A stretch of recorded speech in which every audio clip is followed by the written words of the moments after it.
adalah orang Filistin itu sendiri dan juga Saul yang berusaha untuk membunuh Daud.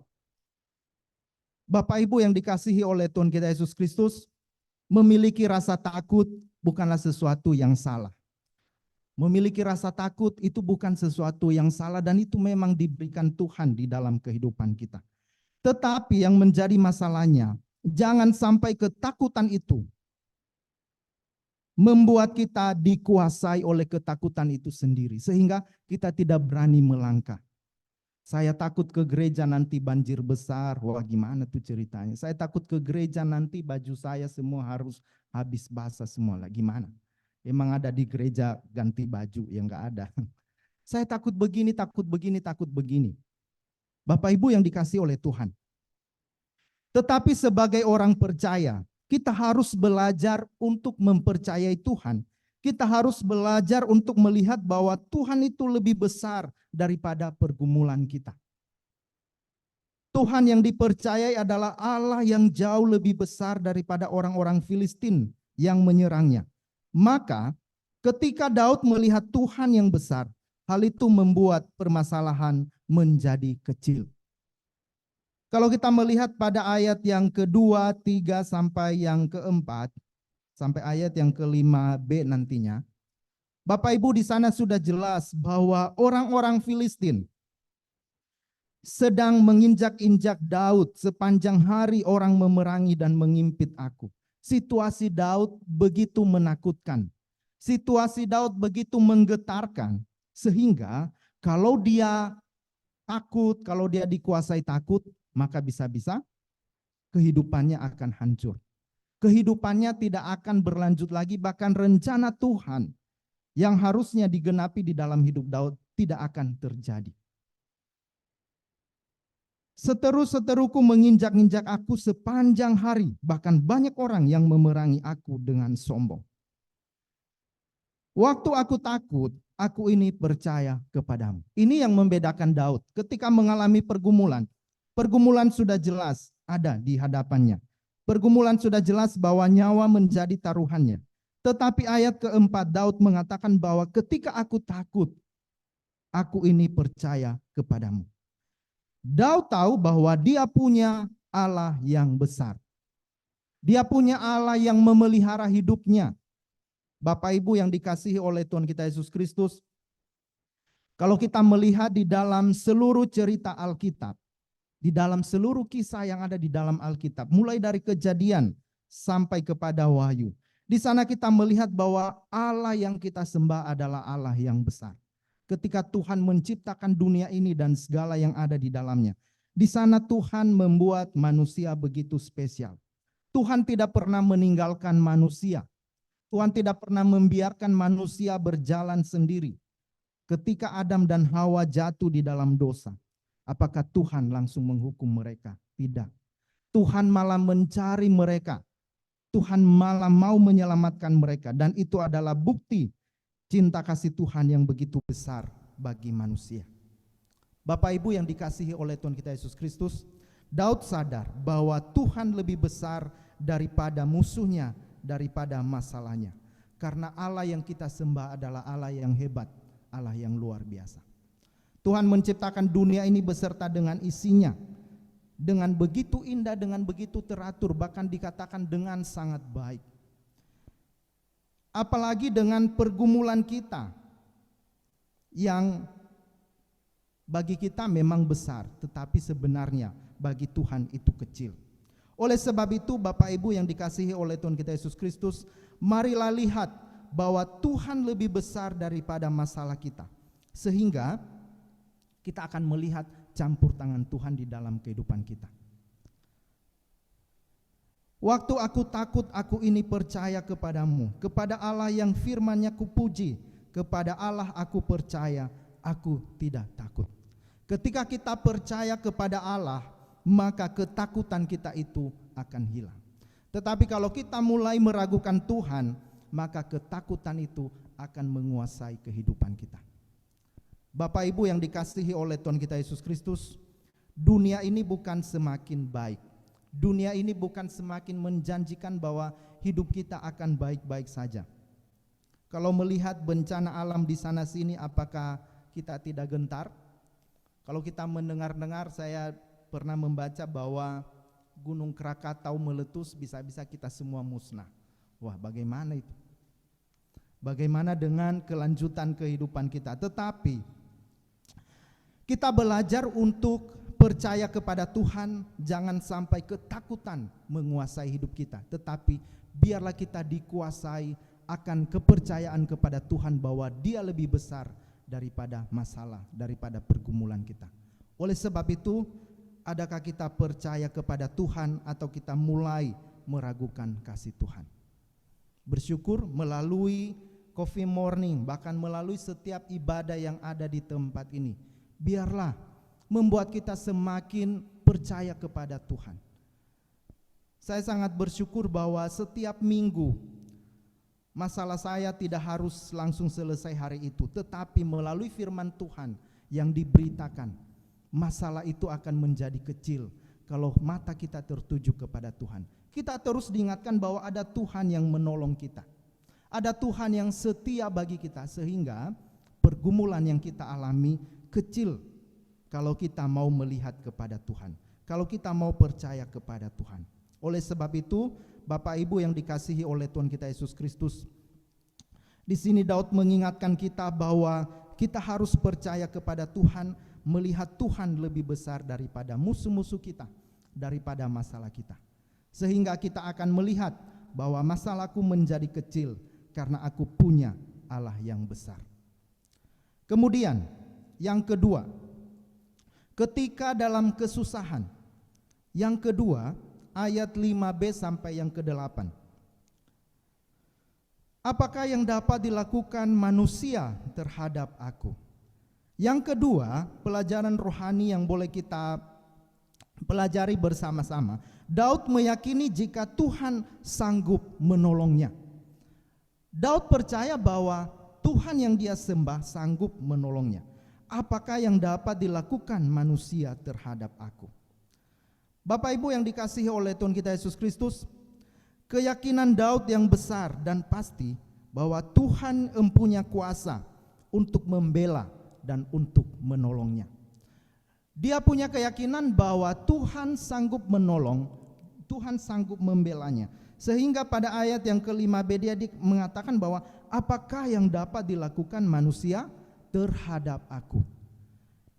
Ini adalah iman bahwa Daud percaya segala sesuatu ada di dalam kendalinya Tuhan. Segala sesuatu ada di dalam campur tangan Tuhan, karena Tuhan yang berkuasa, Tuhan yang akan membela, dan Tuhan yang akan menolongnya. Sepanjang hari mereka mengacaukan perkaraku, mereka senantiasa bermaksud jahat terhadap aku. Mereka mau menyerbu, mereka mengintip, mengamat-amati langkahku, seperti orang-orang yang ingin mencabut nyawaku. Musuh-musuh Daud berusaha untuk menghancurkan Daud, berusaha untuk membunuh Daud. Tetapi Daud mau mengatakan kepada kita bahwa apakah yang dapat dilakukan manusia terhadap aku? Ini adalah wujud iman yang ada pada Daud karena dia tahu bahwa Tuhan yang mempunyai kuasa di dunia ini bahkan di sorga. Sehingga tidak ada satupun yang dapat dilakukan manusia terhadap kita, terhadap aku, kalau kita bersama dengan Tuhan. Bapak Ibu yang dikasihi oleh Tuhan kita Yesus Kristus, kekuatan kita adalah bersama dengan Tuhan. Kekuatan kita itu adalah dekat dengan Tuhan, sehingga kita tidak perlu takut dengan apa yang bisa dilakukan manusia. Karena apa? Manusia itu terbatas. Manusia itu segala sesuatu ada keterbatasannya. Tetapi kalau kita percaya kepada Tuhan, kita percaya kepada Tuhan yang tidak terbatas. Percaya kepada Tuhan yang menciptakan langit dan bumi, bahkan menciptakan manusia itu sendiri. Adakah kita punya musuh di dalam kehidupan kita? Adakah kita punya orang-orang yang mau menghancurkan kehidupan kita? Kita belajar seperti Daud, bahwa Tuhan sanggup menolong kita, Tuhan sanggup membela kita. Apakah mereka dapat luput dengan kejahatan mereka? Runtuhkanlah bangsa-bangsa dengan murka-Mu ya Allah. Ini adalah doa Daud bahwa biarlah Tuhan sendiri yang berperkara, Tuhan sendiri yang akan membebaskannya dari segala pergumulannya, bahkan dari segala jerat orang-orang yang ingin menghancurkannya pada saat itu. Dia tahu bahwa Tuhan sanggup menolong, dia tahu bahwa Tuhan sanggup membela Daud dalam setiap perkara-perkara yang dialami. Bapak Ibu yang dikasihi oleh Tuhan kita Yesus Kristus, kita pasti senang kalau semua hubungan kita dengan orang lain baik-baik saja. Kita pasti senang kalau memiliki tetangga yang baik, memiliki teman-teman di gereja yang baik-baik. Setuju Bapak Ibu? Setuju ya. Kita senang kalau punya suami, punya istri yang baik, yang memang harus begitu. Jangan sampai suami istri musuhan. Kenapa harus membentuk keluarga kalau hanya air mata terus yang terjadi tiap hari? Terkadang Tuhan izinkan ada orang-orang yang bisa saja menyakiti hati kita, bahkan bisa saja membuat kita menjadi hilang sukacita karena perbuatan orang-orang yang tidak senang kepada kita.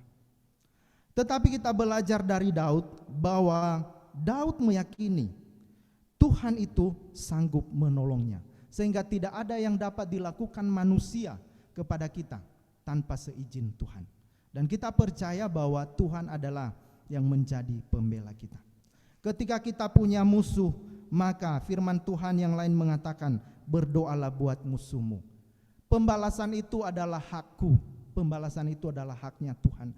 Jangan kita memikirkan untuk membalas kejahatan dengan kejahatan, karena tidak akan ada selesainya. Tetapi mari kita belajar untuk mengasihi, untuk mendoakan mereka, sehingga kita akan mengalami damai sejahtera. Bukan berarti orang yang memusuhi kita, kalau kita sudah berdoa langsung hari itu berdamai, bukan.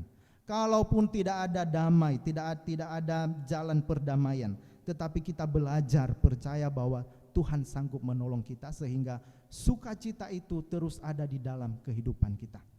Karena sukacita kita tidak ditentukan oleh orang lain, tetapi sukacita kita berasal dari Tuhan saja. Bapak Ibu yang dikasihi oleh Tuhan kita Yesus Kristus, adakah kita percaya bahwa Tuhan sanggup menolong kita? Tuhan sanggup menyelesaikan masalah kita, atau kita terus memikirkan cara untuk menyelesaikan masalah kita? Oleh sebab itu, mari serahkan semua pergumulan kita kepada Tuhan. Ketika ada orang yang mau menghancurkan kita, maka datanglah kepada Tuhan, minta pertolongan Tuhan, minta hikmat dari Tuhan. Seperti yang dialami oleh Daud, dia tidak mengandalkan kekuatannya sendiri. Kalau boleh dikatakan, Daud ini adalah orang yang hebat, orang yang sudah ditolong Tuhan ketika mengalahkan Goliat. Sebenarnya boleh dikatakan bahwa dia adalah panglima yang sangat hebat, tetapi dia tidak mau mencari penyelesaian masalahnya sendiri. Bukan berarti bahwa dia tidak mau berpikir, ya, bukan. Tetapi dia mau serahkan kepada Tuhan, dan dia tahu bahwa Tuhan sanggup menolongnya.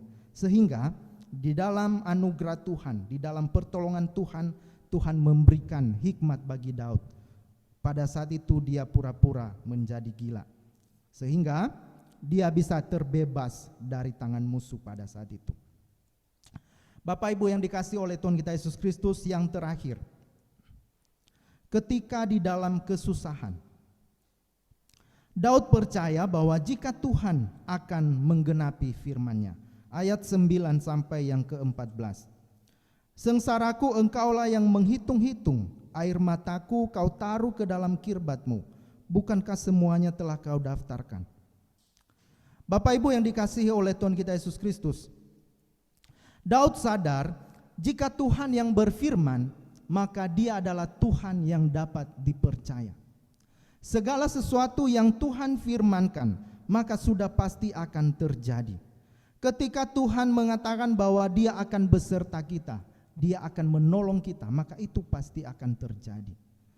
Ketika Tuhan mengasihi umat-Nya, ketika Tuhan mau membebaskan umat-Nya dari perbudakan di bangsa Mesir, Maka Dia adalah Allah yang menggenapi firman-Nya. Dia tidak mau membiarkan umat-Nya di dalam kebinasaan, di dalam perbudakan, tetapi Tuhan menggenapi firman-Nya sehingga Tuhan membebaskan bangsa Israel dari perbudakan mereka. Demikian juga yang dialami oleh Daud. Jika Tuhan akan menggenapi firman-Nya bahwa Dia akan bersama-sama dengan orang yang percaya kepadanya. Bapak Ibu yang dikasihi oleh Tuhan kita Yesus Kristus, sengsaraku engkaulah yang menghitung-hitung, air mataku kau taruh ke dalam kirbat-Mu. Segala sesuatu yang terjadi di dalam kehidupan kita, segala pergumulan kita, Bapak Ibu yang dikasihi oleh Tuhan, kita harus tahu seperti yang dikatakan oleh Daud di dalam firman Tuhan ini bahwa sengsaraku engkaulah yang menghitung-hitung, air mataku kau taruh ke dalam kirbat-Mu. Bapak Ibu yang dikasihi oleh Tuhan kita Yesus Kristus, Bapak Ibu pernah mendengar kirbat? Oma pernah mendengar kirbat? Oke, mungkin pernah dijelaskan sebelumnya. Kalau saya sih sudah sering mendengarnya, tapi saya tidak terlalu mengerti. Tapi saya sudah mencari tahu tentang kirbat itu. Kirbat itu berasal dari kulit binatang, dan kirbat ini setelah dibersihkan semuanya, maka kirbat ini berguna untuk menampung air anggur pada saat itu.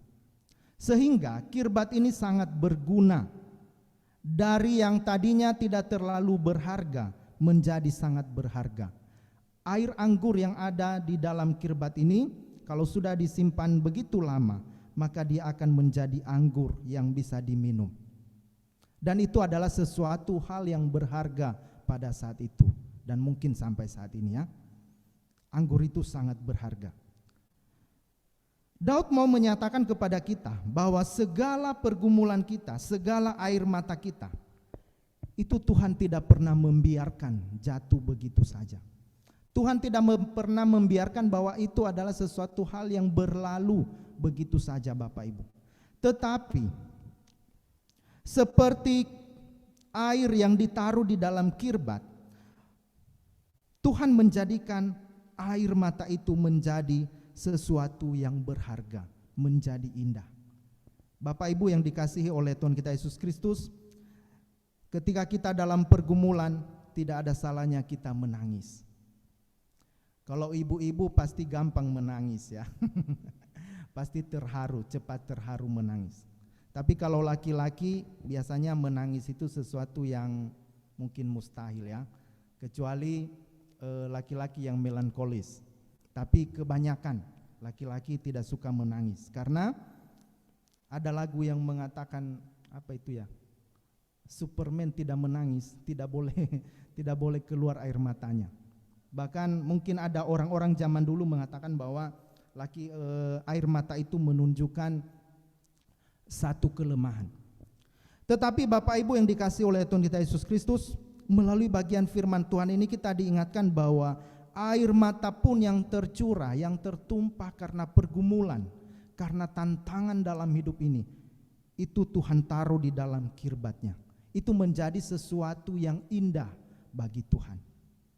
Oleh sebab itu Bapak Ibu yang dikasihi oleh Tuhan, ketika kita dalam pergumulan, silakan menangis.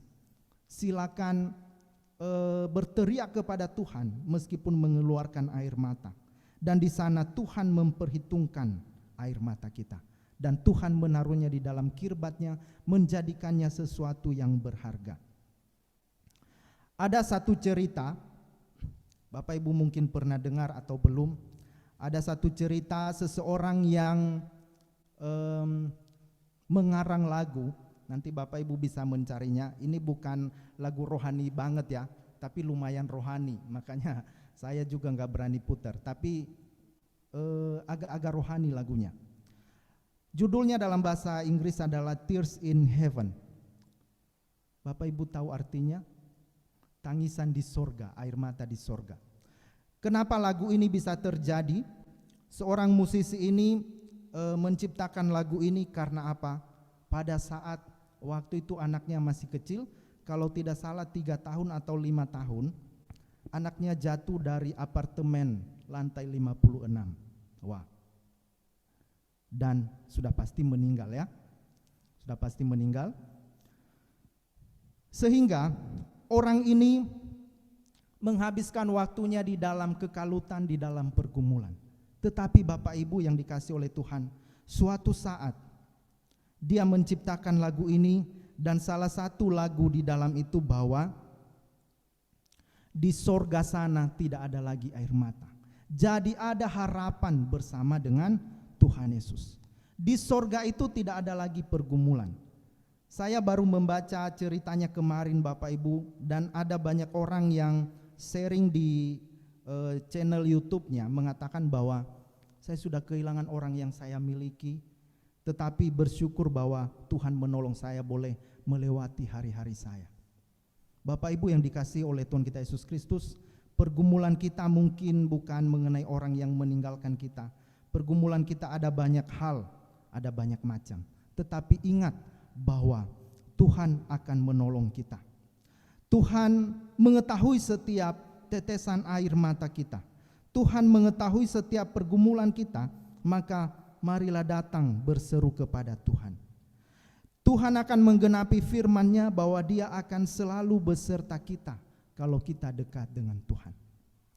Sehingga lagu yang mengenai Tears in Heaven tadi Bapak Ibu itu bisa menjadi lagu yang menguatkan banyak orang dan menjadi berkat bagi banyak orang.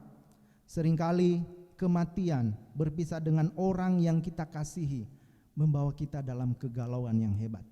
Tetapi bersama dengan Yesus ada harapan. Di sorga sana nanti kita akan bertemu dengan mereka, dan di sorga sana tidak ada lagi air mata. Bapak Ibu yang dikasihi oleh Tuhan kita Yesus Kristus, saya seringkali mengingat orang tua saya yang telah dipanggil Tuhan.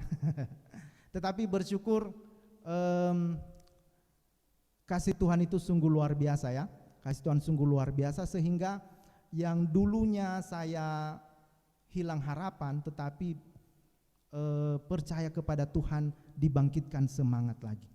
Sehingga bagi kita orang yang percaya kepada Tuhan, kita harus ingat bahwa Tuhan sendiri yang akan menggenapi firman-Nya bagi kita, yang Dia akan selalu menolong, Dia akan selalu memberkati, dan selalu mengubah air mata kita menjadi sukacita bersama dengan Tuhan. Oleh sebab itu Bapak Ibu yang dikasihi oleh Tuhan kita Yesus Kristus, biarlah kita menjadi orang-orang yang percaya kepada Tuhan. Ayat yang ke-11 dikatakan, kepada Allah firman-Nya kupuji, kepada Tuhan firman-Nya kupuji. Kembali lagi diulang pada ayat yang sebelumnya, kepada Allah aku percaya, aku tidak takut. Apakah yang dapat dilakukan manusia terhadap aku? Bapak Ibu yang dikasihi oleh Tuhan kita Yesus Kristus, ayat ke-14 dikatakan, sebab Engkau telah meluputkan aku daripada maut, bahkan menjaga kakiku sehingga tidak tersandung, maka aku boleh berjalan di hadapan Allah dalam cahaya kehidupan. Dalam akhir cerita Raja Daud, kita melihat bahwa Saul tidak jadi membunuhnya. Kenapa? Karena ada Tuhan yang menepati janjinya bagi Daud, bahwa Dia akan selalu menyertai Daud. Bapak Ibu yang dikasihi oleh Tuhan kita Yesus Kristus, Tuhan akan menolong kita, Tuhan akan meluputkan kita dari segala rancangan orang-orang jahat bagi kita, kalau kita mau berjalan bersama dengan Tuhan. Oleh sebab itu Bapak Ibu yang dikasihi oleh Tuhan kita Yesus Kristus, biarlah kita mempercayai firman Allah, mempercayai janji-janji Tuhan, daripada melihat pergumulan-pergumulan yang seringkali datang bertubi-tubi di dalam kehidupan kita. Mari kita ingat janji firman Tuhan, pegang teguh janji firman Tuhan. Kalau mengenai pegang teguh janji firman Tuhan, saya mengingat ada lagu kami di kampus ya, pegang selalu janji Tuhan. Enggak tahu lagu di kampus atau lagu mana. Ada lagu pegang selalu janji Tuhan. Oh ya, sudah pernah dinyanyikan di paduan suara ya, paduan suara di kampus tadi, bukan di sini. Bahwa kalau kita mau memegang janji Tuhan, maka itu yang menjadi kekuatan kita. Tidak ada kekuatan kita yang lain Bapak Ibu. Oleh sebab itu, adakah kita memegang firman Tuhan pada saat ini, atau kita masih memegang apa yang kita punya? Tetapi sebagai orang-orang percaya, pegangan kita yang sesungguhnya adalah firman Tuhan itu sendiri. Maka mari ingat-ingat firman Tuhan. Ketika ada pergumulan, ada masalah, firman Tuhan akan menolong kita. Firman Tuhan akan menguatkan kita, sehingga kita tidak menyelesaikan masalah kita dengan kekuatan kita sendiri, tetapi kita mengarahkan masalah kita kepada Tuhan, karena kita tahu ketika Tuhan berfirman, maka Dia sendiri yang akan menggenapi firman-Nya di dalam kehidupan kita. Di dalam Matius pasal 28 ayat yang ke-18 sampai yang ke-20, di sana sudah jelas ya, bahwa Tuhan yang akan menyertai kita sampai kepada kesudahan zaman ini. Oleh sebab itu, maka marilah pegang teguh firman Tuhan, sehingga itu yang akan terus menolong kita melewati hari-hari yang tidak pasti ke depan. Setelah ini kita tidak tahu apa yang akan terjadi, tetapi kita bersyukur ada firman Tuhan yang menjadi penolong kita, firman Tuhan yang bisa menjadi pegangan dalam hidup kita, sehingga ketika masalah pergumulan datang, maka kita tidak menjadi orang yang hilang harapan, tetapi kita mengatakan bahwa saya punya Tuhan yang besar. Ada firman Tuhan yang selalu siap menolong kita, sehingga itu yang menguatkan iman kita. Ketika mulai datang kekhawatiran, ketakutan, ingat firman Tuhan. Dan firman Tuhan itu selalu berbicara kepada kita hari lepas hari, selalu mau menyapa kita. Dan masalahnya adalah apakah kita mau membacanya atau mau membiarkan Alkitab di tempat yang di situ saja tanpa kita mau membacanya. Tetapi pada hari ini firman Tuhan kita sudah dengar.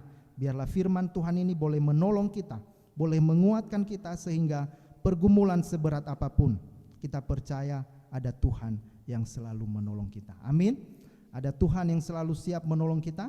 Dan biarlah kita selalu mengingat bahwa Tuhan lebih besar daripada masalah kita. Tuhan sanggup menolong kita. Tuhan akan menggenapi firman-Nya di dalam kehidupan kita. Dan marilah kita menjadi orang-orang yang memegang teguh firman Tuhan, suka membaca dan merenungkan firman Tuhan, karena hanya janji Tuhan itu yang sanggup memberi kita kekuatan menjalani kehidupan yang penuh dengan pergumulan. Bapak Ibu yang dikasihi oleh Tuhan, sampai di sini firman Tuhan dari saya. Dipersilakan Bapak Ibu boleh memberikan sharing, boleh juga menanyakan. Pak Denny sudah siap menjawab buat kita. Mari Bapak Ibu dipersilakan untuk memberikan sharing pengalaman-pengalaman kita bersama dengan Tuhan, sehingga itu yang akan terus menguatkan iman kita di tempat ini.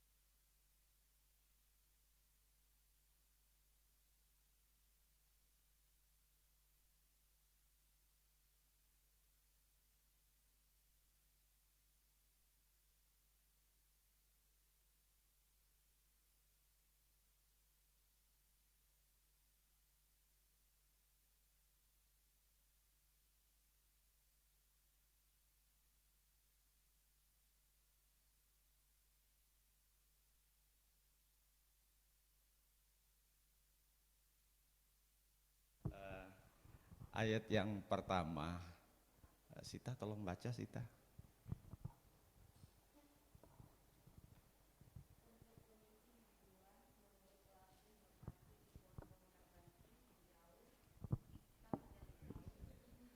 Sekali lagi. Untuk pemimpin biduan, menurut lagu merpati di pohon-pohon tarbantin yang jauh, Miktam dari Daud ketika orang Filistin menangkap dia di Gad. Iya, Miktam dari Daud. Lalu lagu yang dipakai untuk menjadi referensi ketika Daud menulis syair ini ialah merpati di pohon tarbantin yang jauh. Kenapa yang tidak dekat? Lalu pertanyaan kita, apa sih burung merpati? Itu beda dengan burung elang, ya. Burung merpati. Pohon tarbantin adalah pohon yang biasa tumbuh besar di daerah padang gersang, di padang gurun. Seringkali menjadi penanda suatu tempat. Pohon yang bisa tumbuh dan hidup lama, sehingga sering menjadi tempat perlindungan para kafilah. Orang-orang Baduin seringkali mencari pohon-pohon tarbantin dan membangun rumah mereka di bawahnya. Merpati di pohon tarbantin yang jauh, berarti di padang gurun itu, di mana ia punya tempat perlindungan, ya. Gersang, yang ada di situ mungkin bukan kehidupan, tapi kematian. Tetapi ada yang perkasa, yang besar, yang menjadi tempat perlindungan, dan merpati itu ada di pohon tarbantin yang jauh. Lagu itu dipakai untuk menjadi dasar penulisan syair yang tadi diuraikan oleh Pak Noya. Sehingga tadi ada 3 poin itu sebenarnya adalah ungkapan betapa beratnya pergumulan dari Daud. Sehingga di Samuel pasal 1 Raja Gad bilang, apa lagi bawa orang gila, gitu ya. Istilah Ibrani shana itu sangat menarik, karena istilah itu bisa berarti 3 kata. 1, pura-pura. 2, mengubah. Saya pegangnya begini kan gagah ya, karena sini ada, oh iya sini ada.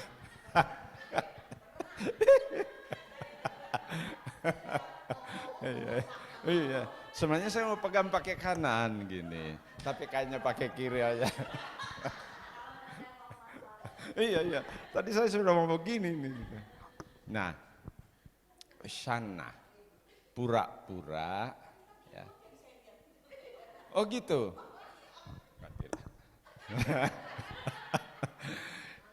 Bisa berarti pura-pura, bisa berarti mengubah, bisa berarti menyamar.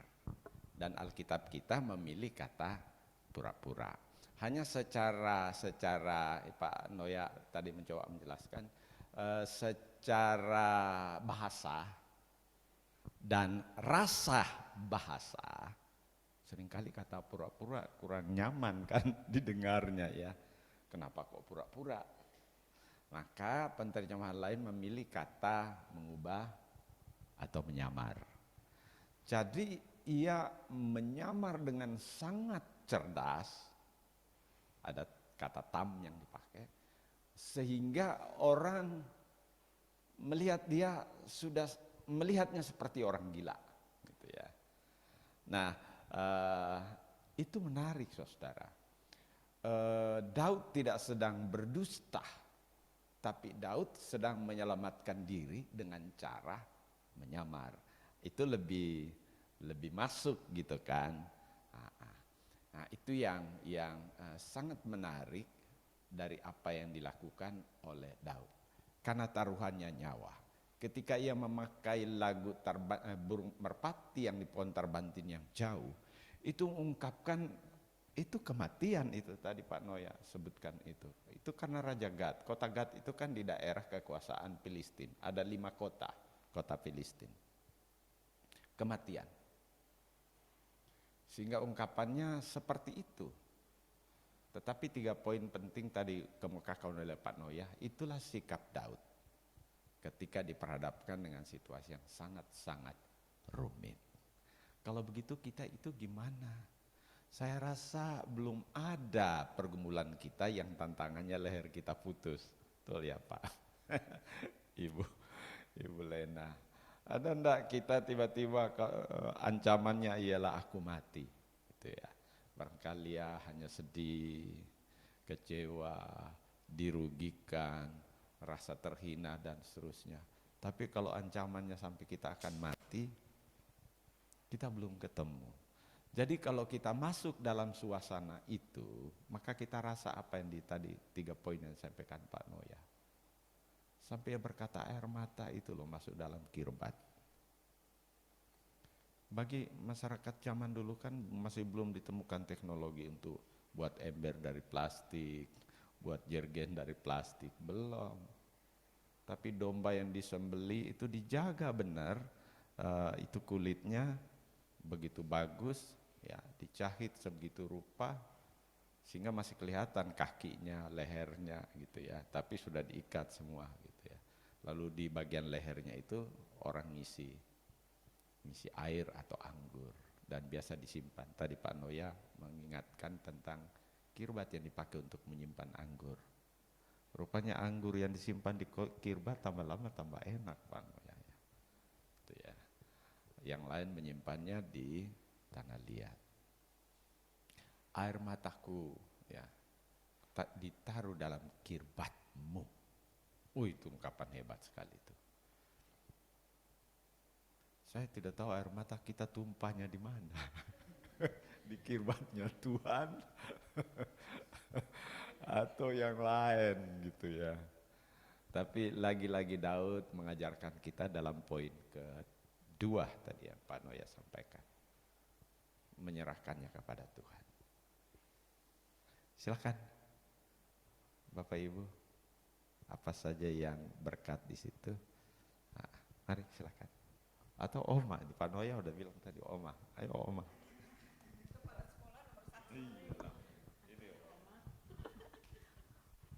Saya mau nanya apa ya?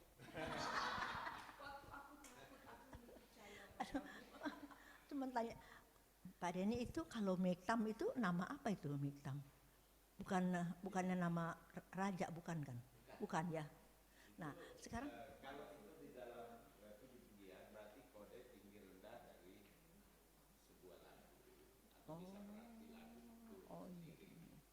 Nah, Itu miktam kalau diterjemahkan langsung gitu artinya bisa menjadi seperti sebuah harga. nah terus Iya. Iya, jadi seperti itu Oma. Jadi itu terkait dengan lagu. Jadi lagu dari Daud itu, miktam dari Daud. Lalu para pemimpin biduan akan sudah tahu kalau diberitahu itu miktam dari Daud, miktam. Jadi bagaimana lagunya mereka udah paham. Lalu bagaimana memainkan melodinya mereka juga udah paham. Ambil melodi dari lagu Merpati di pohon terbantin yang jauh. Itu kalau ditulis ya Ibu ya, tadi Ibu dibawa lagi hujan-hujan, hati-hati bener Bapak tuh ya. Melewati kubangan, lobang-lobang ya kan. Itu seperti merpati gitu ya, yang berlindung di pohon terbantin. Hanya pohon terbantin itu tidak di tengah kota, tapi yang jauh di padang gurun. Kita ingat banyak cerita loh. Abraham itu ditemui oleh para malaikat itu di bawah pohon terbantin. Itu penanda tempat. Menarik sekali. Jadi itu semuanya adalah kode-kode nyanyian kepada pemimpin biduan, Oma. cuma satu yang nanya, itu Raja Daud dia berhadapan dengan Raja Filistin ya Pak Denny. Apa raja Wilayah Filistin itu ada 5 kota, Oma. Ada itu bukan dia Askelon. yang dia berlagak kayak gila gitu. Iya. Dia berhadapan dengan siapa itu dia? Iya, ada raja, ada 5 kota Filistin, daerah Filistin, dan semua kota itu ada rajanya. Ada rajanya. Sekarang dia di kota Gad. Mungkin kalau kita lihat di peta Alkitab di belakang itu, ada itu batas-batas daerah Filistin, lalu ada kota, ada 5 kota di situ. Nah, sekarang dia ada di kota Gad. Sebelumnya dia ada di kota yang lain, ada beberapa kota di situ. Di Gad dia ditangkap. Lalu kalau kita baca ke kitab Samuel, ketika dia ditangkap itu ada cerita di sana yang tadi Pak Noya sampaikan dia. Sehingga ya dia berpura-pura menjadi seperti orang gila. Hanya rasa bahasa kita rasanya tidak sampai hati si Iya. Daud, tukang pura-pura. Sehingga kita memilih terjemahan yang lain, dia mengubah atau dia menyamar gitu ya. Sehingga ia kelihatan seperti orang Iya. gila. Maksud saya begini, kan dia berhadapan dengan bangsa Filistin. Kan dulu dia waktu Goliat itu ya, yang dia bunuh, apa dia lantaran dia belaga gitu, dia takut dibunuh sama mereka ya kali gitu Pak Deni. Iya, karena gimana pun mereka mengenalnya sebagai Daud yang dulu telah membunuh pahlawan mereka yang bernama Goliat.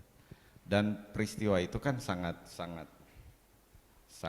terkesan itu. Kesan terus ya. Karena bangsa Filistin dengan 5 kota dan 5 raja itu bersama-sama berhadapan dengan tentara Israel, lalu Israel ketakutan, tapi kemudian muncul seorang anak gembala yang datang hanya untuk mengantar sarapan kakak-kakaknya. Lalu anak penggembala ini mendengarkan ejekan tentang Allah Israel. Makanya dia bilang, siapa orang yang tidak bersunat ini berani-berani menghina Allah Israel. Dan dia turun hanya dengan tapel dan umban batu. Dipakaikan baju tentara yang hebat, dia tidak bisa jalan kan gitu. Ya udahlah pakai baju gembala. Ia juga masih remaja, mukanya masih kemerah-merahan kan Alkitab nulis begitu. Paras eloknya dan mukanya kemerah-merahan. Ya ibu-ibu yang pernah ke sana itu ya, kalau ketemu anak remaja di daerah apa ini nih, Tembok Barat kan banyak tuh anak-anak remaja yang mau apa itu, akil balik itu Pak Noya, yang akan dibawa ke tembok ratapan itu, nanti mereka diikatkan kain hitam, ditaruh ini di sini tuh. Itu anak remaja umur 12, mukanya kemerah-merahan gitu ya. Cakep, beda orang Yahudi itu dengan orang Timur Tengah yang lain. Cakep. Seperti itulah kira-kira Oma. Iya. Terima kasih Pak Deni. Iya. Kalau begitu Oma yang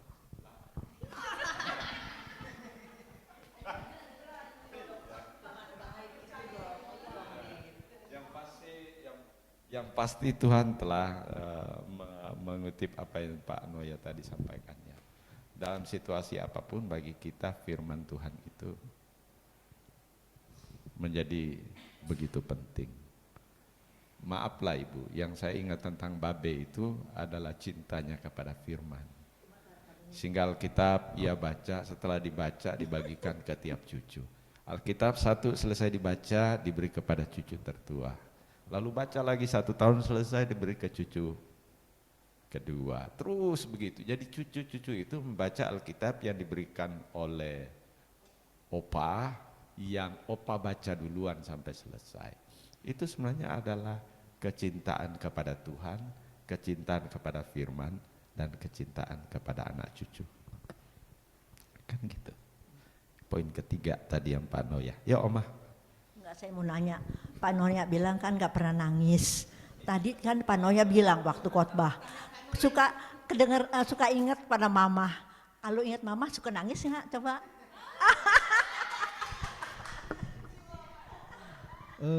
Oma ini harus diluruskan dulu ya. Maksudnya tadi saya mengatakan bahwa sebagian besar itu laki-laki nggak suka nangis ya. Tapi saya tidak masuk golongan laki-laki itu. Saya tidak masuk Oma golongan laki-laki itu karena sepanjang perjalanan hidup saya, kalau saya mungkin mengatakan saya banyak air mata, ya mungkin Bapak Ibu bilang lebay banget jadi orang. Tetapi kenyataannya ketika saya ini sering sekali lupa dengan kisah hidup saya jadinya karena panjang sekali ya. Ketika saya SD itu Tuhan memanggil mama saya dan itu cepat sekali. Kayaknya kalau nggak salah itu hipertensi ya. Karena kami di kampung jadi yang nggak ada dokter yang menangani. Sehingga ya sudah dari situ air mata itu saya udah tahu dan apalagi saya anak pendeta juga terus diajarkan untuk ya hanya bergantung kepada Tuhan, nggak ada pertolongan kita yang lain. Jadi bagi saya itu pun ya udah air mata itu bukan sesuatu hal yang anti dengan saya ya, tetapi mungkin itu bisa menjadi teman saya, menjadi teman saya sehingga di dalam air mata itu pun kita tidak dibawa untuk semakin menjauh dari Tuhan, tetapi kita mengingat akan kasih Tuhan. Bahkan dengan begitu banyak yang Tuhan perbuat sampai saat ini, bagi saya air mata kalau saya menangis itu suatu kebahagiaan, bukan lagi kesedihan yang mendalam, tetapi ucapan syukur kepada Tuhan yang begitu baik, sehingga ya air mata itu pun ya terkadang jatuh sendiri. Meskipun istri saya nggak tahu air mata saya jatuh sendiri. Tetapi ya itu datang begitu aja. Bagi saya itu adalah hal yang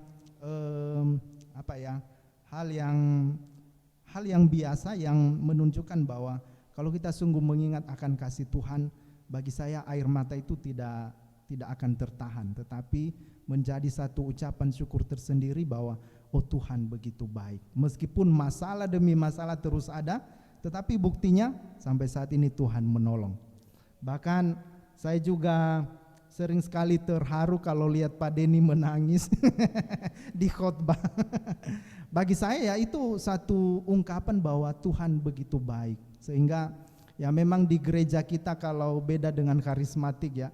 Kalau karismatik boleh nangis-nangis begitu luar biasa, tapi tapi bagi saya bukan milik orang karismatik air mata itu, tapi bagi kita yang percaya, kalaupun kita menangis, ya kita menangis kepada Tuhan. Seperti yang tadi air mata ditaruh di dalam kirbatnya Tuhan, jadi kita bukan menangisi hidup kita, membuat kita menjadi jauh dari Tuhan, tetapi membawa kita untuk semakin dekat dengan Tuhan. Kalaupun ada air mata kebahagiaan, maka silakan dinikmati, tidak usah kita canggung, karena kita tahu bahwa semua karena pertolongan Tuhan. Ya, jadi Oma saya tidak anti dengan air mata ya. Malah bersyukur bahwa air mata ini diberikan Tuhan. Kan ada yang penelitian dari dokter ya, kalau air mata ini tidak pernah keluar maka mata kita menjadi tidak sehat. Tapi kalau air mata ini mungkin sekali-sekali keluar air matanya, itu memberikan satu memberikan obat tersendiri bagi mata kita untuk tetap baik-baik saja. Jadi kalau Bapak Ibu tidak pernah menangis, itu dipertanyakan ada apa dengan kita. Ya.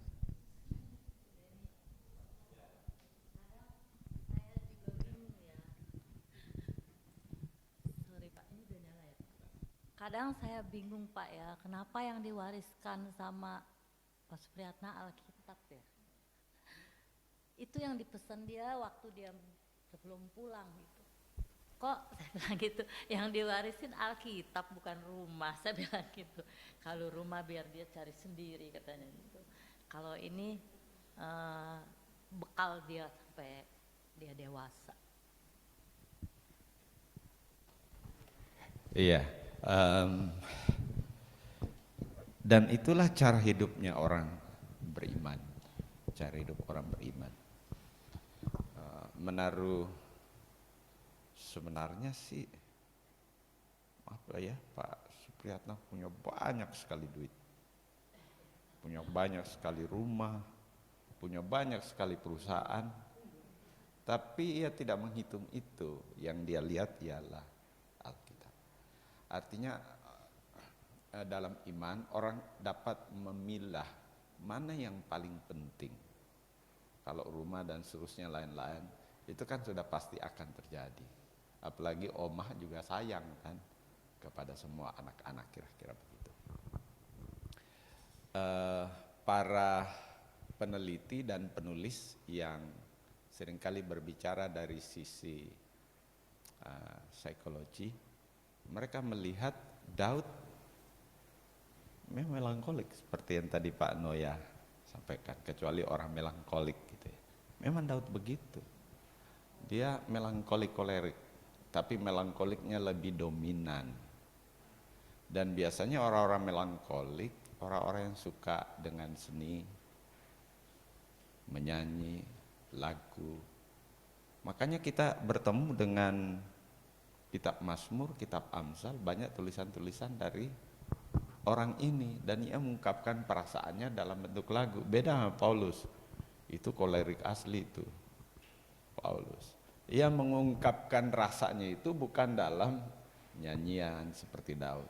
Tapi dalam surat nasihat, apologet, teguran keras, ya sampai ia bisa bilang seperti anjing-anjing gitu kan. Itu luar biasa. Nah itu gaya orang. Petrus, Musa, beda. Seperti itu, Daud. Jadi betul yang tadi sampaikan Pak Noya. Jadi ungkapan hati, perasaan, imannya terungkap dari kalau dari sisi temperamen menonjol apa yang ada padanya ikut terlibat di sana. Ya Ibu Mila ya, kalau Ibu Mila orang plekmatik, ya kan. Kalau Ibu Dora orang sanguin, Ibu Yuli orang sanguin kolerik, gitu kan. Ya, Ibu Rita ini sama sanguin kolerik. Orang kolerik kan gitu kan. Tapi di dalamnya ada keceriaan dan tidak ada orang yang punya temperamen murni. Dia selalu tergabung, ya.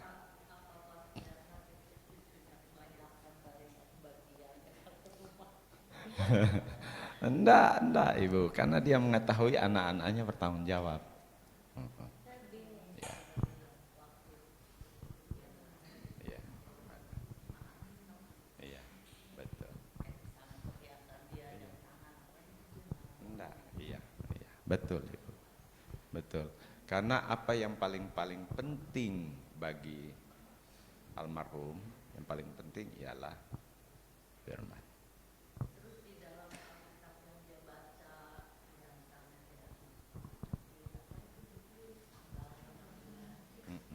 Betul.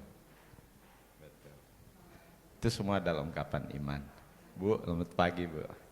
Iya, tidak apa-apa Bu. Iya.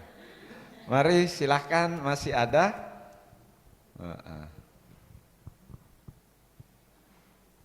Masih ada? Ntar dulu, orang duduk napas dulu. Jadi saya jadi moderator nih. Habis apa ya Pak? Ya kalau saya sih gimana ya Pak, mengucap syukur aja nih Pak. Begitu saya ditinggal suami 37 tahun yang lalu, Tuhan pelihara saya sampai hari ini, itu suatu anugerah Pak Noya. Benar-benar itu, bagaimana saya harus menanggung 3 anak yang masih kecil-kecil, yang masih baru umur 14 tahun, 10 tahun, 7 tahun. Itu 32 tahun. Waduh, sedang-sedangnya. Coba harus sedang. Iya benar. Waduh, sedang-sedangnya saya ibarat apa, loncat sini loncat sana. Nah ini harus menghidupi 3 orang anak. Disitulah itu Tuhan begitu baik. Saya kan berserah kepada Tuhan. Bagaimana Tuhan tuh, saya hanya ingat satu tuh di mana tuh yang Alkitabnya burung-burung dipelihara. Iya, bagaimana kita yang punya hikmat di situ tuh Pak Noya. Di mana alamat itunya Pak Noya? Di mana nggak tahu dah. Nah itu saya ingat di situ. Nah Tuhan tuh begitu baik sampai sekarang, itulah Tuhan anugerah pada saya Pak Noya ya. Terima kasih Tuhan, berkati kita semua Pak. Ya, terima kasih Bu Seni. Enggak, kalau saya cuman itu tadi soal yang Alkitab, saya jadi ingat minggu kemarin kakak ipar saya meninggal. Kakak ipar udah meninggal. Bukan waktu dia ngasih.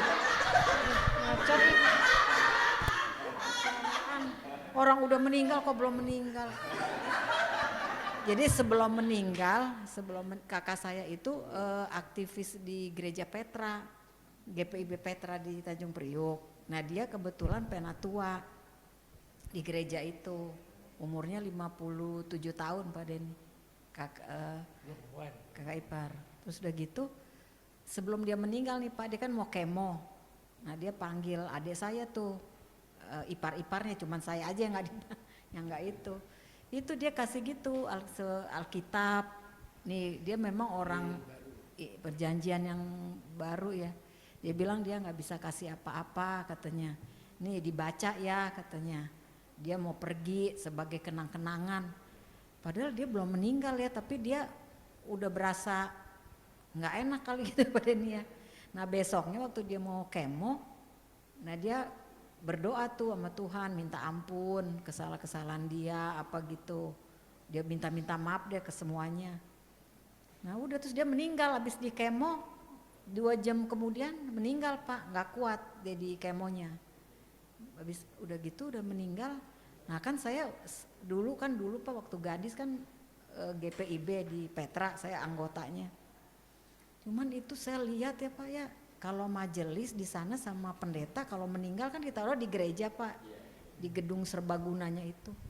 Itu jemaatnya ya ampun, saya baru lihat tuh Pak, banyaknya luar biasa.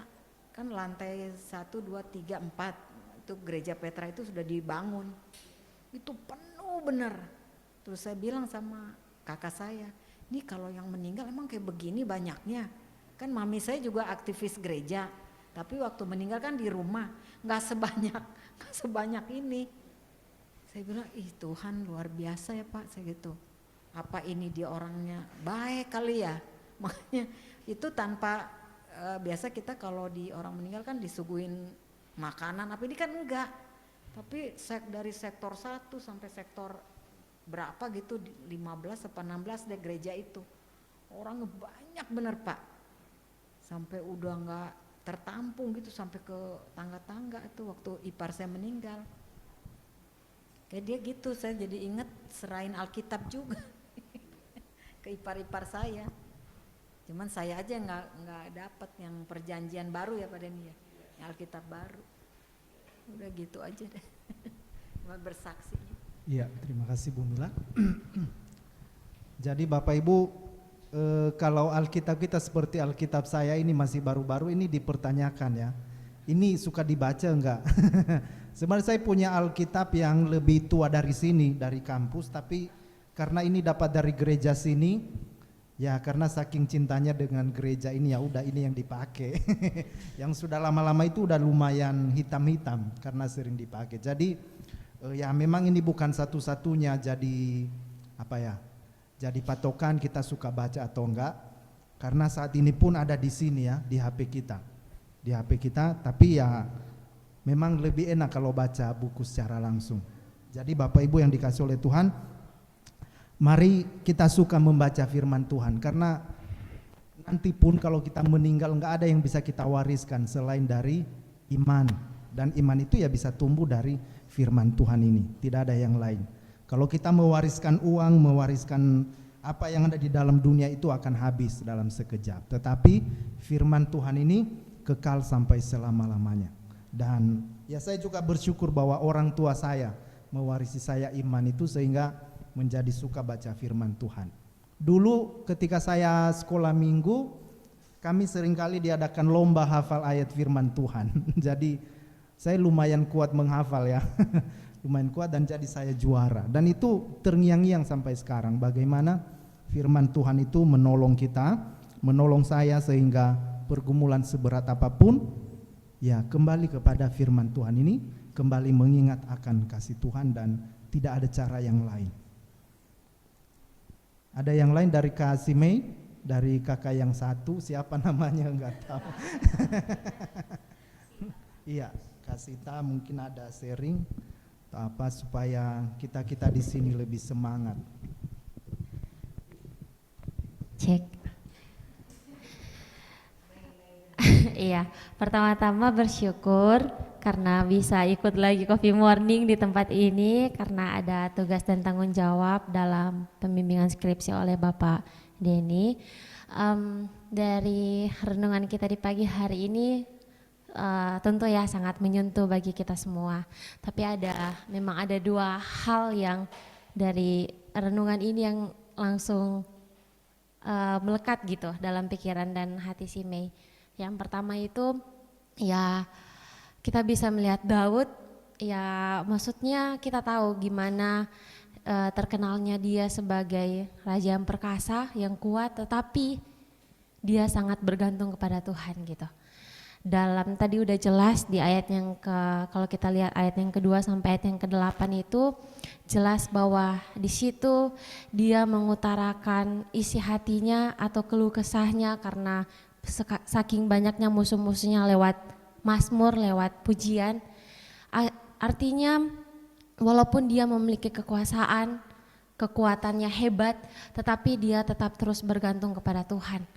Maksudnya dia nggak malu-malu gitu untuk menyampaikan, Tuhan ini loh aku diginiin sama orang-orang, aku dimusuhin sama orang-orang, ya aku cuman bisa berharap kepada Tuhan. Nah di situ dia bilang dia memohon belas kasihan kepada Tuhan. Itu melekat dalam hati dan pikiran si Mei bahwa kita ini manusia biasa, gak ada satu hal pun yang ada dalam diri kita yang membuat kita mampu menjalani kehidupan ini. Hanya Tuhan yang akan memampukan kita dan hanya Tuhanlah satu-satunya sandaran kita gitu. Dan yang kedua yaitu mengenai firman Tuhan Alkitab.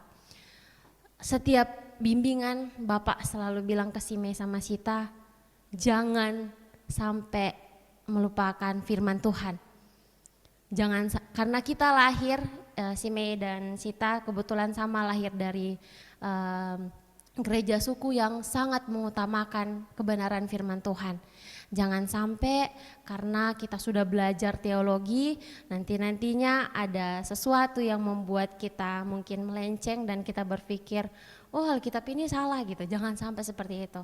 Tapi justru sebenarnya dari firman Tuhan ini ada banyak hal yang bisa saja kita lagi dalam pergumulan seperti ini, ketika kita baca bagian Alkitab ini justru kok relate banget ya, kok masuk banget ya, kok nyentuh banget ya.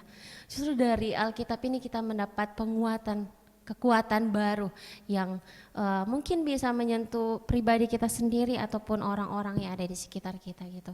Mungkin ada dua hal itu yang melekat dalam pikiran si Mei bahwa kita hanya bisa bergantung kepada Tuhan dan lewat firman Tuhan itu kita bisa menjalani hari-hari kehidupan ini sesuai dan seturut dengan kehendak-Nya. Mungkin itu saja, terima kasih.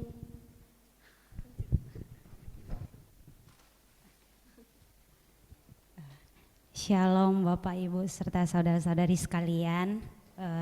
Izinkan saya memperkenalkan diri dulu. Saya Sita Winda, saya anak bimbingannya Pak Dini juga. Di sini saya nggak mau sering, tapi tadi Pak Noya mengingatkan saya pada pujian pegang teguh firman Tuhan. Jadi di sini saya akan menyampaikan kesaksian pujian pegang janji Tuhan. Nggak bisa Pak.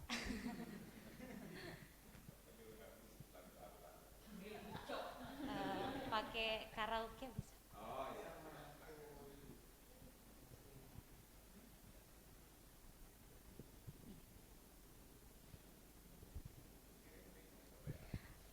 Baik Bapak Ibu sekalian, semoga kesaksian pujian ini dapat memberkati kita semua. Enggak usah Bu.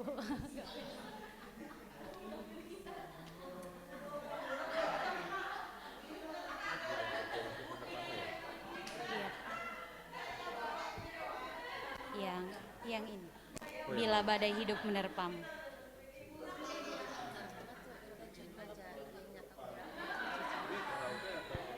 Karaoke. Iya. Bisa. Iya. Izin lihat liriknya ya.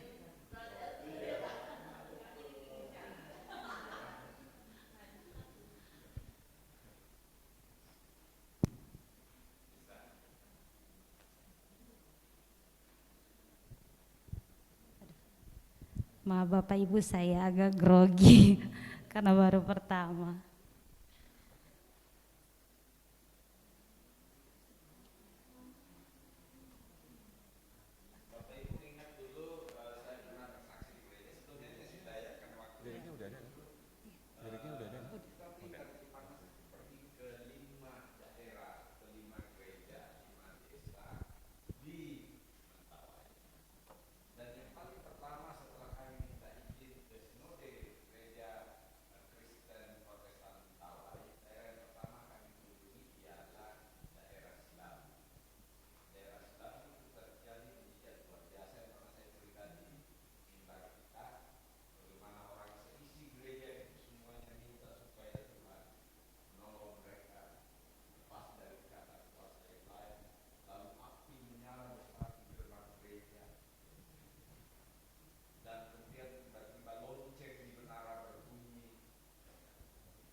menerpamu, dan cobaan pun datang mengganggu. Hanya satu janji harapanmu, ya janji Tuhanmu pegang teguh. Biar gunung-gunung pun beranjak, serta bukit-bukit pun bergoncang, serta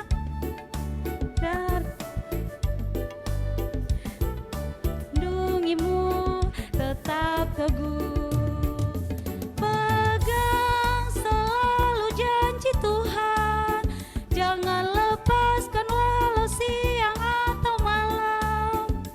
Enyalah takut atau bimbang, Tuhanlah pemilik hidupmu. Hidupmu, biar gunung-gunung pun beranjak, serta bukit-bukit pun bergoncang. Kasih dan setia dari Tuhan kan melindungimu tetap teduh, melindungimu tetap teduh.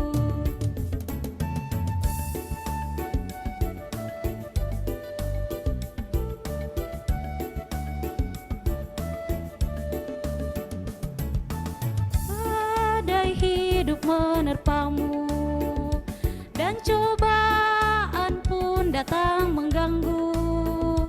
Hanya satu janji harapanmu, ya janji Tuhanmu tetap teguh. Biar gunung-gunung pun beranjak, serta bukit-bukit pun bergoncang. Kasih dan setia dari Tuhan kan melindungimu tetap teguh. Pegang selalu janji Tuhan, jangan lepaskan walau siang atau malam. Enyalah takut atau bimbang, Tuhanlah pemilik hidupmu. Hidupmu, biar gunung-gunung pun beranjak, serta bukit-bukit pun bergoncang. Kasih dan setia dari Tuhan kan melindungimu tetap teduh, kan melindungimu tetap teduh. Terima kasih. Ya, terima kasih Kak Sita. Kita tinggal bergoyang ini ya. Ya, Bapak Ibu, jadi melalui bagian firman Tuhan ini, biarlah kita boleh percaya kepada Allah yang lebih besar daripada pergumulan kita, dan Allah yang setia menolong kita. Bahkan mari kita pegang teguh janji firman Tuhan, karena itu yang akan menolong kita apapun yang terjadi di dunia yang tidak menentu ini. Kalau kita punya pegangan firman Tuhan, maka itu yang akan menguatkan kita. Kita berdoa ya Bapak Ibu, sudah cukup ya untuk sharingnya, mari kita berdoa. Tuhan, sungguh kami bersyukur Engkau menyapa kami melalui kebenaran firman-Mu. Ada banyak hal yang boleh kami sharingkan Tuhan, dan melihat kebesaran Tuhan di dalam kehidupan kami. Tuhan, biarlah melalui pengalaman kami bersama dengan Tuhan, membawa kami untuk semakin mengenal Tuhan, semakin mengasihi Tuhan, semakin hidup menyenangkan hati Tuhan. Ini kehidupan kami Tuhan, ketika kami dalam pergumulan, Tuhan selalu mengingatkan kami untuk datang kepada Tuhan, untuk berharap berserah kepada Tuhan. Dan tolong kami Tuhan, melalui setiap hal yang boleh terjadi dalam hidup kami, biarlah iman kami semakin diteguhkan. Dan melaluinya Tuhan, kami boleh membagikan kesaksian kami kepada orang-orang di sekeliling kami, kepada anggota keluarga kami.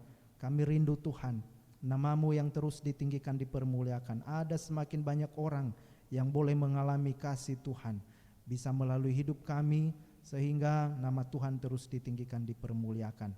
Oleh sebab itu ya Tuhan, Roh Kudus akan terus bekerja bagi kami, memeteraikan firman-Mu sehingga kami boleh menjadi pelaku-pelaku firman-Mu. Terima kasih Tuhan untuk waktu yang begitu indah ini. Tuhan sungguh baik bagi kami, Tuhan sungguh luar biasa memberkati dan menolong kami. Kami bersyukur di dalam nama Tuhan Yesus. Amin.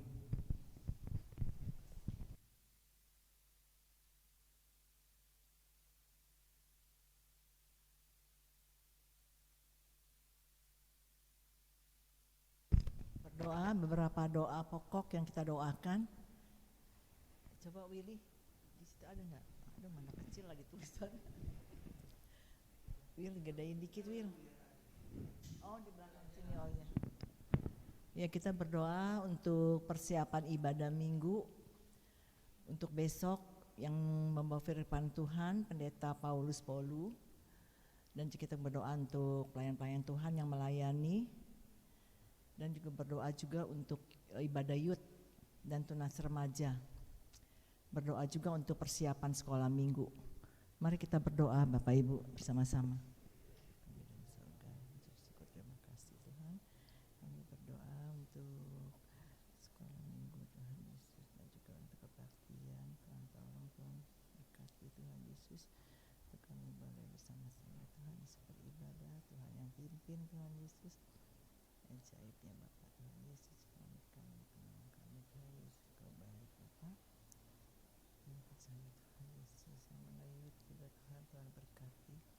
Dan juga untuk sekolah minggu juga Tuhan berkati Tuhan. Dan harapan kami hanya padamu saja ya Bapak. Tuhan Yesus biar pimpin kami Tuhan Yesus, kami percaya Tuhan Yesus. Kau ikut campur tangan Tuhan Yesus dalam segala-galanya Tuhan Yesus. Tuhan yang melayani untuk pelayanan Tuhan Yesus, Tuhan kami percaya. Iman harapan kepadamu saja Tuhan, Kau sungguh baik Bapak. Terima kasih, terima kasih. Kami berdoa Tuhan Yesus, sekolah minggu juga Tuhan berkati Tuhan Yesus. Dalam nama Tuhan Yesus diselamatkan kami. Terima kasih Tuhan. Terima kasih Tuhan Yesus dalam nama Kau diselamatkan. Amin. Kita berdoa juga untuk perekonomian bangsa, doakan juga untuk keamanan negara kita, doakan juga untuk masyarakat yang terkena musibah bencana, dan juga kita doakan juga untuk jemaat lanjut usia, kesehatan kita, dan juga untuk keluarga kita. Untuk Pendeta Bet Rotin Sulu, Bapak Rudi Hova, Bapak Paulus Mandagi, dan istri Ibu Eni, dan Oma Sinta Atendian. Mari kita berdoa untuk mereka yang sakit. Terima kasih Tuhan Yesus. Dan juga berdoa juga untuk mereka juga yang menyukai Tuhan, tolong Tuhan Yesus, harapan hanya padamu saja Tuhan Yesus. Dan tolong Tuhan Yesus untuk kami punya sebentar. Kuasa percaya padamu saja, Kau sungguh baik. Terima kasih Tuhan Yesus.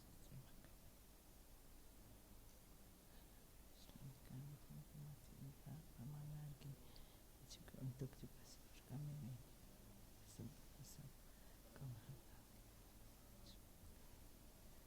Tahu alam Tuhan untuk negara kita Indonesia. Tuhan juga tolong Tuhan Yesus supaya aman, tentram. Dan juga yang punya sakit Tuhan jamah Tuhan Yesus, Bapak Panadi, istri, dan juga untuk Bapak Cinta Tendian, untuk Eni. Dan tolong Tuhan Yesus kepercayaan kuasa-Mu yang ajaib. Iman pengharapan ini padamu saja Tuhan Yesus, kuasa-Mu yang ajaib. Tuhan Yesus diselamatkan. Dan Bapa sebut aku satu, Kau Maha Tahu Bapa. Terima kasih.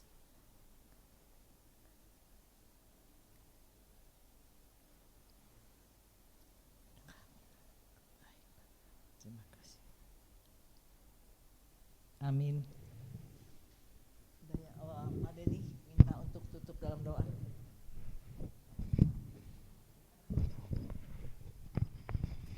Baik, mari Bapak Ibu kita menutup persekutuan kita. Bapa kami berterima kasih, kami sudah membaca Alkitab firman Tuhan.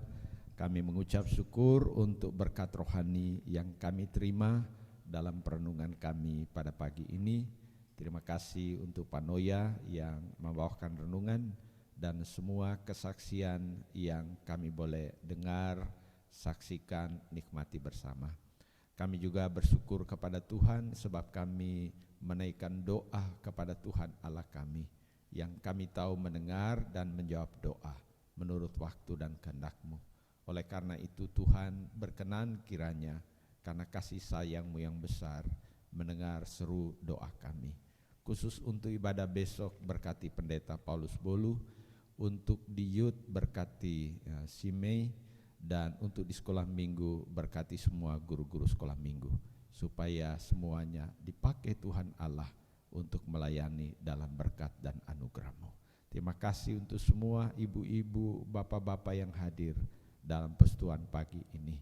Kami juga punya doa pribadi yang kami naikkan kepada Tuhan, yang tidak didengar oleh siapapun, mungkin dinaikkan berbulan-bulan bahkan bertahun-tahun, tapi kami juga percaya bahwa Tuhan juga mendengar seru doa kami, dan berilah kepada kami iman, keyakinan, keteguhan menunggu waktu Tuhan menjawabnya menurut pemandangan yang baik dari Tuhan. Terima kasih, berkatilah kami semua ya Allah Bapa kami, sebab kami meminta berdoa di dalam nama Tuhan dan Juru Selamat kami yang hidup. Dan kami mengakhiri persekutuan kami pagi ini dengan iman, kasih dari Allah Bapa, sejahtera melimpah dari Tuhan Yesus, penghiburan Roh Kudus ketiga yang esa, menyertai kami jemaat selama-lamanya. Amin. Selamat pagi Bapak Ibu.